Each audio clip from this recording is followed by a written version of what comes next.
Live, this is 24-Hour News 8.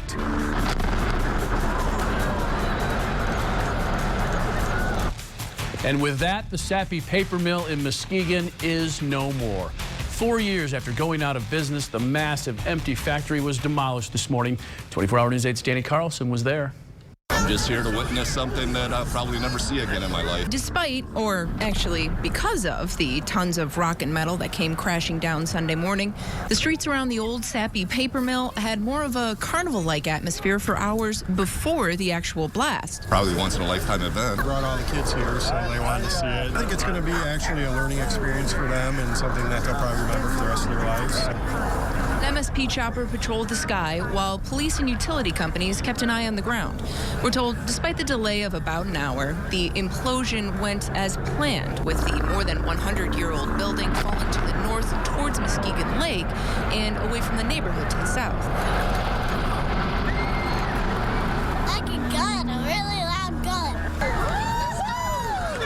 Although there were cheers when the building came down, people there say it was bittersweet, the end of an era. So it's sad that we're seeing a legend called, that affected a lot of lives over the past years, but it's time for it to go. Time to open up new avenues. It's to employ a lot of people. I mean, hopefully they develop it with something, because I think it's a good piece of property, and hopefully the city can get their act together and actually develop it. In Muskegon, Danny Carlson, 24-Hour News 8. Now, the paper mill had a long history in Muskegon. It opened as Central Paper back in 1900. The factory grew quickly after the Great Depression. By the 1970s, it employed around 1,200 people, but things started to change in the 1990s. The number of employees had dropped to 700. The factory was sold, and the name changed to the Sappi paper mill. And despite further cuts and furloughs, it could not survive the economic collapse. The paper mill closed in 2009. At the time it closed, it employed about 190 people. Now, the large smokestacks on the property are expected to be demolished next year.